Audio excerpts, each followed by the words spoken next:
In just a moment, you'll hear James Stewart as the six-shooter. There's music for you tomorrow evening with two of your favorite song stylists. First, it's the Dinah Shore Show, and then Songs with Sinatra. There's laughter, too, in your Friday lineup with three comedy favorites. The Bob Hope Show with Bob's guest Jerry Colonna, the Phil Harris Alice Faye Show, and Can You Top This? It's a great Friday night program lineup, all of them heard only on NBC. James Stewart as the six-shooter.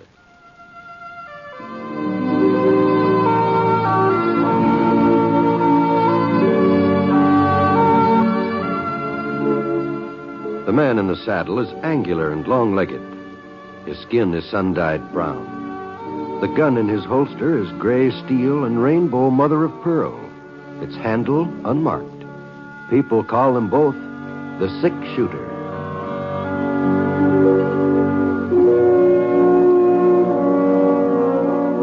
The NBC Radio Network presents James Stewart as the six-shooter, a transcribed series of radio dramas based on the life of Britt Ponset, the Texas plainsman who wandered to the Western Territories, leaving behind a trail of still remembered legends.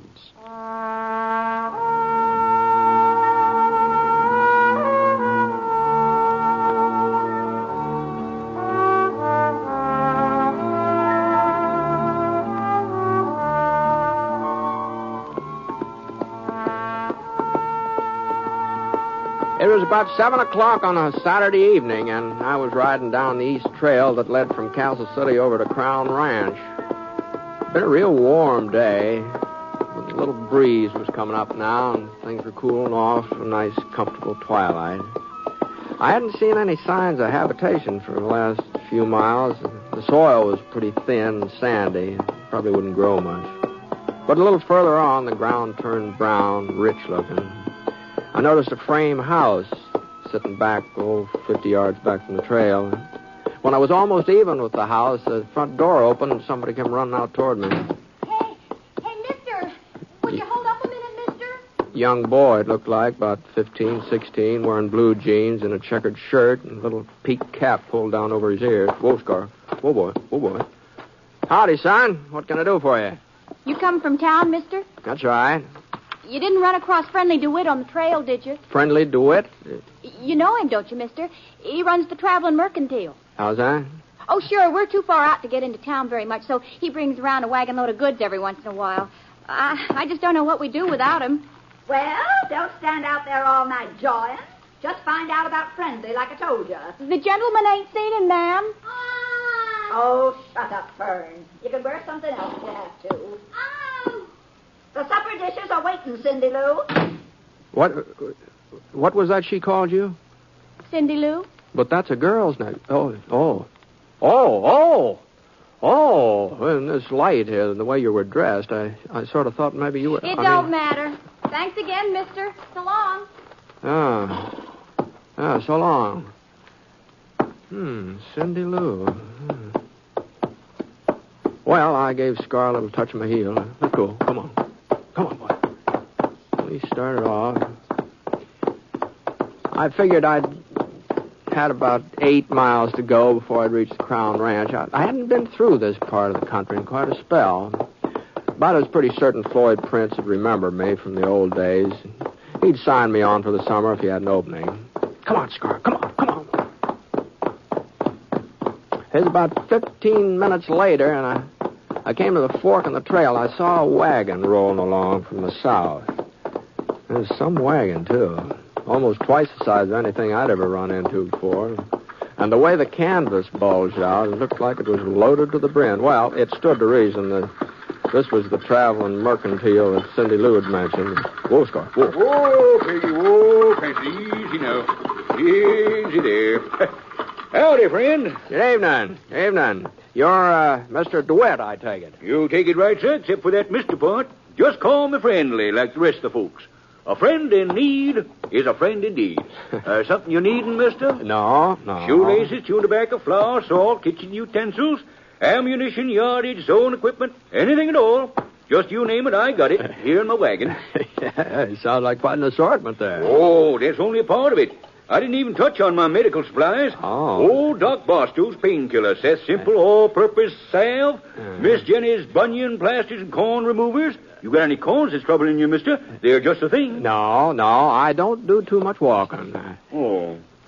Some liniment, then. No, thanks, just the same. I'm in pretty good health. Well, what about wearing apparel? I got a full line of Levi's shirts, bandanas, cotton and wool socks. No, I'm afraid I'm just not in the market for anything friendly. The only reason I stopped was to tell you that those folks down the trail were getting kind of anxious about you. Folks down the trail? Uh-huh. You know, the farmhouse a couple miles back there. Well, I just can't imagine who you're talking about, mister. I ain't even headed that way. I'm making a delivery over the Davis Ranch near Evergreen. The Davis girl's getting married tomorrow morning. I'm bringing all the paraphernalia for the wedding. You sure somebody in this neighborhood's looking for me? They seem to be. I don't know the family's name exactly. The girl I bumped into is called Cindy Lou. Well, that must be Cindy Lou Ames. But why would... Great yellow pumpkins. Hattie Ames. That dress she ordered for her daughter Fern. What time you make it out to be, mister? I ain't unpacked my shipment of alarm clocks yet. Oh, it must be 7:30. Well, maybe I can get there before they leave. If I don't, Hattie Ames will skin me alive. Giddy up, Teddy. Come on now. Come on, Francis. Come on. I knew there was something else. And I was working on that dress only this morning, too. Shortening the hem. So long, mister. Hope you enjoy the square dance. Dance? What do you... Come on, Scar. Come on.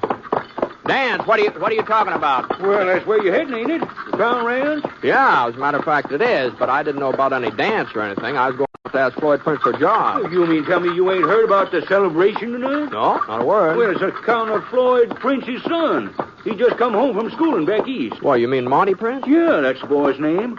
You know him, mister? Oh, I used to. He was just a little shaver then. He's all grown up, huh? Well, he must be 20 or so, somewhere along in there.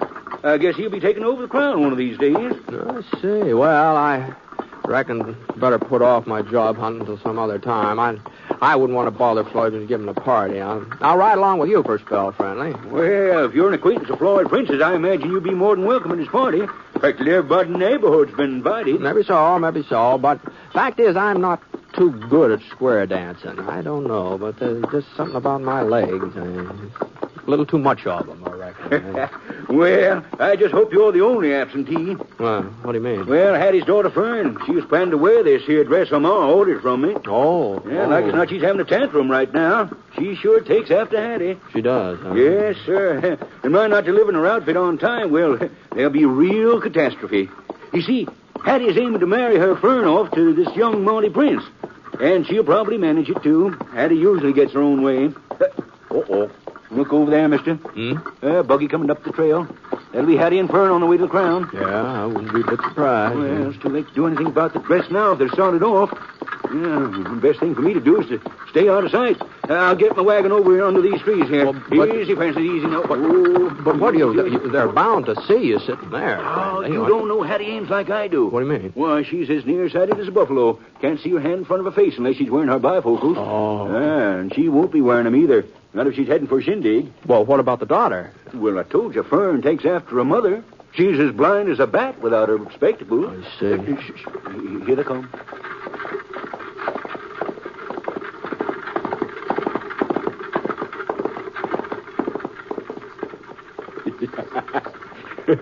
There. What did they tell you? Oh, doggone. They never even glanced over toward us, did they? No, not a glance. Well, I guess I might as well mosey over to the Davis Ranch. Nice meeting you, Mr. No, I'm sorry, friendly. I meant to introduce myself. My name's Ponset, Britt Ponset. Oh. Why, Mr. Ponset, I didn't recognize you. Oh, no reason why you should, friendly. No reason you should. Well, I heard so much about you. And that gun. Here, Mr. Ponset, here. I got me some samples of a new hair tonic. Smells real elegant, too. Maybe you'd like to try it. They say it'll grow fuzz on... Not that there's anything matter with your hair, you understand? Well, my supply's kind of decreasing. A little tonic might be very handy. All right, sir. Just a second now. I got it right back here. Here it is. Ah, thanks, friendly. My pleasure, Mr. Ponset. My pleasure. Well, Say, I just happened to think, what happened to the other daughter? Well, that buggy that just went by, there were only 2 women in it. Now, the girl I met back at the farm, she wasn't Oh, you mean Cindy Lou? Well, she wouldn't be going to Prince's dance. She wouldn't have. No. You see, Hattie ain't got much use for her. Cindy ain't Hattie's real kin. She's just stepdaughter. Oh. Yeah, Hattie and Fern, well, they just seem to go out of their way to make things miserable for her. Like this here dance, for instance. Everybody knows that Monty Prince and Cindy Lou used to be real friendly when they was kids. Well, she'd probably give her eye tooth to go to that party tonight, see him again, but, well... It's too bad she can't. Yeah, but there's nothing anybody can do about it. Why, she don't even have a dress to her name. You know, I've got a hunch she'd be real pretty if Hattie ever allowed her to fix herself up. Well, she seemed a mighty nice-looking girl to me. Yeah, sure is. Yeah. What's the matter? Why shouldn't Cindy Lou go to that dance tonight? With all the stuff in this wagon, I could fix her up so she'd be the prettiest girl there. Oh, maybe you could, friendly. Maybe you could. It'd sure be a good trick to play on Hattie and Fern. Why, if they couldn't tell my wagon at 50 feet, they'd never know Cindy Lou when I got done with her. Come on, Mr. Poncett. Why? Well, a girl can't go to square dance all by herself. She's got to have an escort. Oh, I suppose so, but, now hold on, friendly. What, you don't mean me? Why, you're a friend of the princess. You said so yourself. Why, I'm old enough to be her... If we don't hurry, Mr. Poncett, square dance will be all over. Come on. Step lively there, Francis. Come on there, Peggy. Let's start traveling. Come on, Mr. Poncett.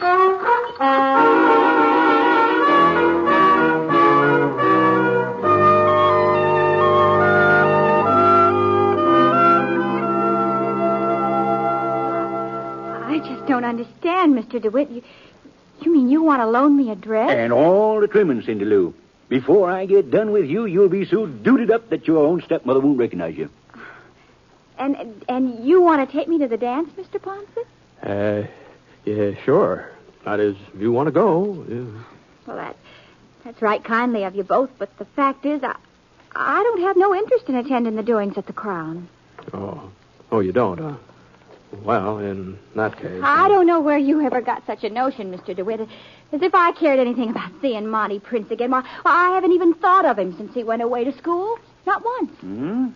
Well, I reckon your stepsister Fern's done some thinking about him. A lot of good it'll do her. Monty wouldn't look to... I mean, it's none of my business, one way or the other. No, I guess it isn't. I'm sorry we bothered you. Let's go, friendly. Okay, Mr. Poncett. Night, Cindy Lou. Mr. DeWitt. Was there something you wanted, Cindy? I guess maybe I'm acting kind of ungrateful. I mean, well, you both did put yourself out for me, and it was real generous of you to do it.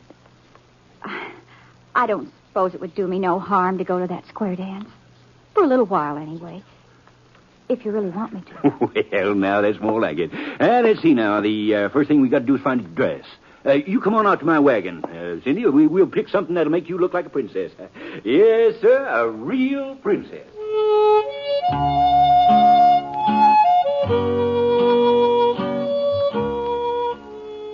Well, I want to tell you, Friendly wasn't very far wrong.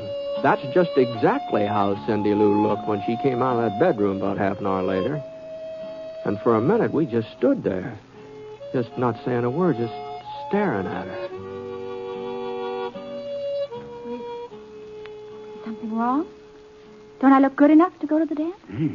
Good enough? Why, Cindy Lou, you're as pretty as a picture. Ain't you, Britt? Why, she sure is. Well... If you're all ready, Cindy. Well... There's just one thing. We forgot the shoes. Shoes? I don't have any party slippers of my own. Oh. Well, you see, Cindy Lou, that's about the only item I don't stock in my wagon. I guess you can make do with the shoes you're wearing, can't you? Oh, I don't see how. Well, look at them yourself. Yeah. No. No, wait. I am carrying one pair of fancy slippers. They're part of the Davis girls' wedding outfit. Well? No. I couldn't loan them to Cindy, though. I got to leave for the Davis ranch as soon as you two start off for the dance. I promised I'd be there first thing in the morning, and it's a good 8 hours drive in that wagon of mine. Oh, I see, yeah. Well, it was real nice of you both, anyhow.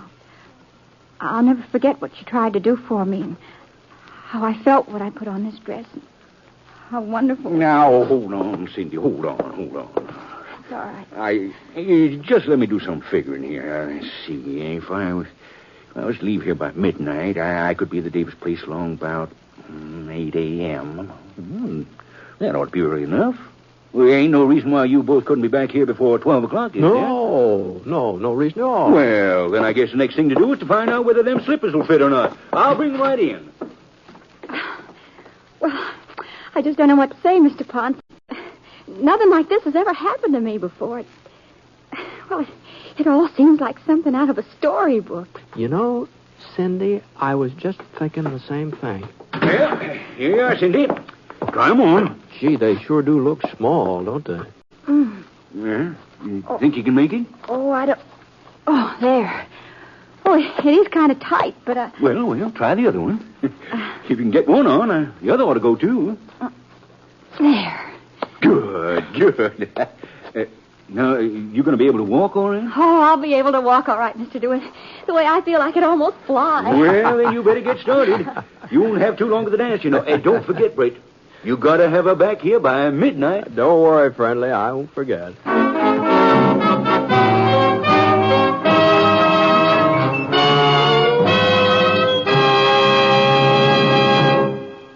You are listening to James Stewart as the six-shooter. The story of Britt Ponset, the Texas plainsman whose name has become legend throughout the great Southwest.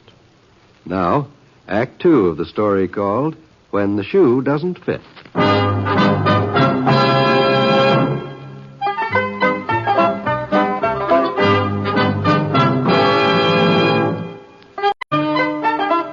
I hoisted Cindy Lou up on Scar, and she managed to seat herself in front of the saddle. I kind of held on to her to keep her from falling off, and we started off for the Crown Ranch. It took us about 45 minutes to get there, and that party was in full swing when we walked into the parlor.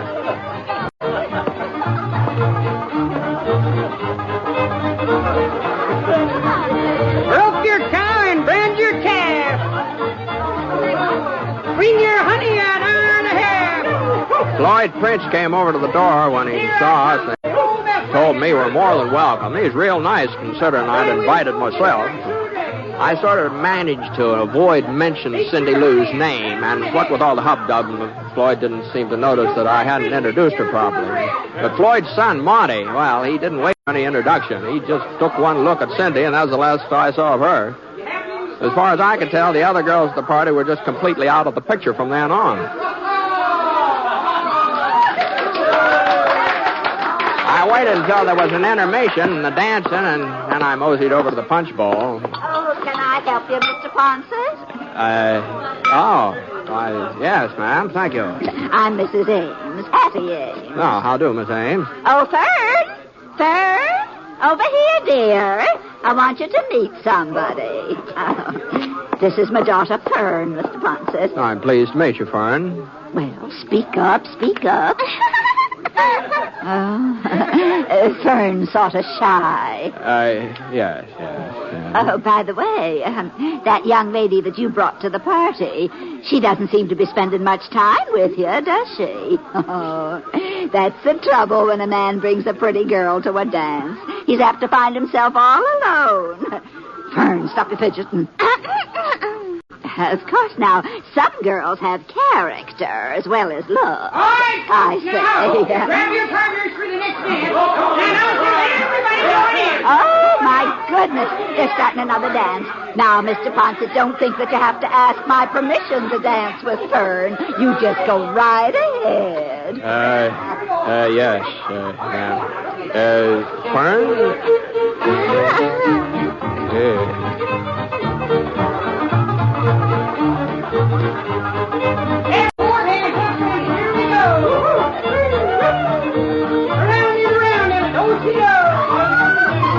Like I said, I'm not much of a square dancer, but there just didn't seem to be any way of turning Fern down. Well, I guess I should say there wasn't any way of turning her mother down. So, we did our best. Whoop. Sorry, Fern.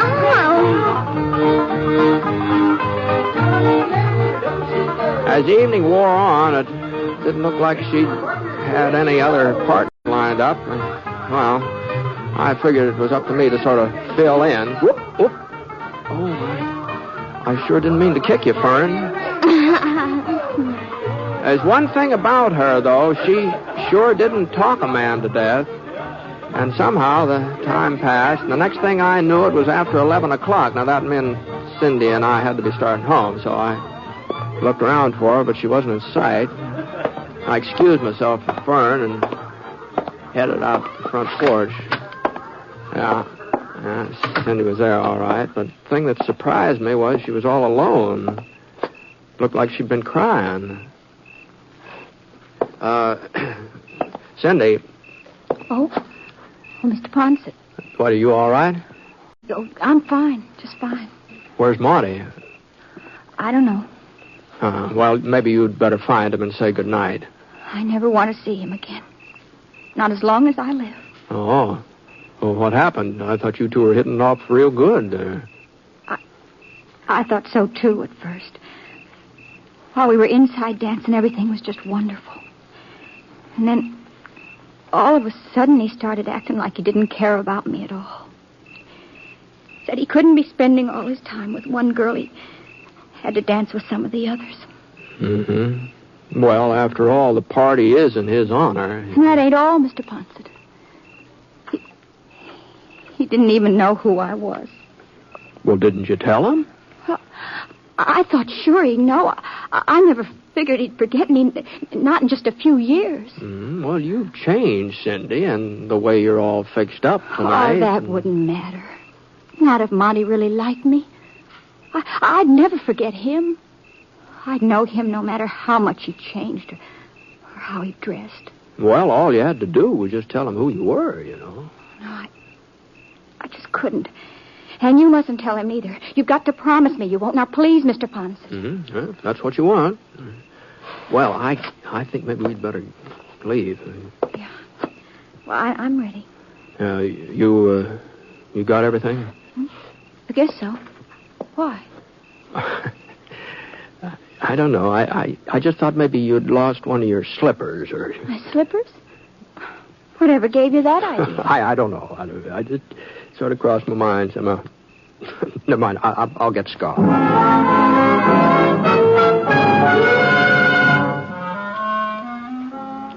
Well, it just goes to show you that stories in real life don't work out the same way. Instead of falling in love, Cindy and Monty Prince were just far away as ever, even farther. And there didn't seem to be any way of getting them together either. Leastways, he wasn't going to be able to do it by finding one of her slippers at the dance, that's for sure. As a matter of fact, she couldn't have lost a shoe at the dance if she'd wanted to. When we got her home, we found out she couldn't even get them off. Doggone it, Cindy, you must not be trying. Well, you didn't have this much trouble getting them on. Oh, I'm sorry, Mr. DeWitt. I'm doing my best. My feet must have swelled up from the dancing or something. The slippers... Here, let me do it. Oh, sure. Why, they're just plain stuck fast. I know. Maybe in the morning my feet will go back to normal. And Yeah. then you... Hey, look out the window there, friendly. Isn't that a buggy out there? Holy smoke. Fern and Hattie. So long, Cindy. Bye, Britt. Oh, wait a minute, friendly. I don't want them catching me here either. But what about the slippers and the wedding tomorrow? The bride's wearing a long dress, reaches clear down to the floor. She can get married in the bare feet if she has to. Well, thanks for everything. Good night, Cindy. I'm sorry things didn't work out better for you, but good night.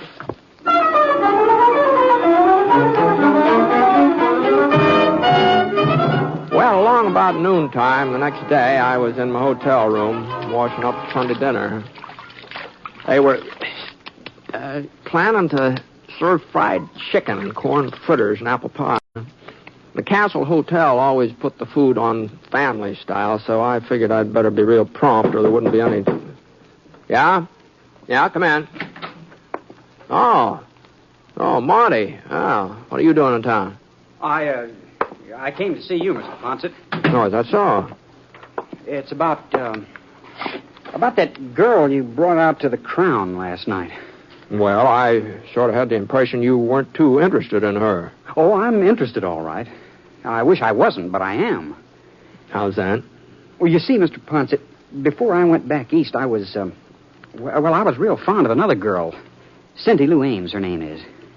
Oh. And we sort of promised that we'd wait for each other. But last night, that girl with you, well, she sort of made me forget Cindy. She did, huh? For a while, anyway. And then I remembered, and I felt real bad because it didn't seem like I was being fair to Cindy. So I went inside and I left the other girl to herself. But doggone it, all night long I kept thinking about both girls, and they sort of got mixed up in my mind. I couldn't even keep them straight. Uh-huh. Yeah. You've got quite a problem there, haven't you? Yeah. Excuse me. Good morning, Mr. Ponset. I finally managed to get... Oh. Cindy Lou. Hello, Monty. Golly, it's good to see you. I was hoping you'd be at the dance last night. Were you? You know, you haven't changed a bit. No, I guess I haven't. They're in this paper bag, Mr. Ponset. Those things I borrowed last night. Oh. I thought maybe you could return them to Mr. DeWitt for me. Well, I'm not sure I'll be running into him again, Cindy. Here, Mr. Ponset. Now be careful. Don't... Oh, Mr. Ponset. Oh, doggone it, Cindy. I just sort of slipped out of my fingers. Well, here, I'll put these party shoes back in the sack. There. Well, goodbye, and thanks. Goodbye, Monty. Cindy, wait a minute. Where'd you get those shoes? I don't know what you mean. Why, they're the same ones. They're exactly the same. Cindy Lou, you were at the square dance last night. You and that other girl... Why, there wasn't any other girl. It was you. No wonder I couldn't get you straightened out in my... What are you talking about? Tell her, Mr. Ponset, what I told you just before she came in. Well, I think maybe you better tell her yourself, Monty. As a matter of fact, I'm kind of anxious to get downstairs while there's still some fried chicken left, so... Now, you listen to me, you'll Cindy. excuse I've me. been in love with you ever since I can remember. I don't believe it. Well, it's true. And it doesn't matter what kind of a dress you wear or how your hair is fixed or...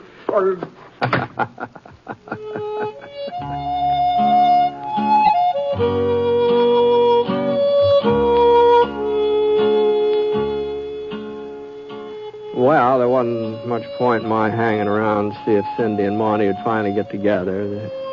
There's only one way a story like this can end. I guess you know as well as I do. They were just bound to live happily ever after.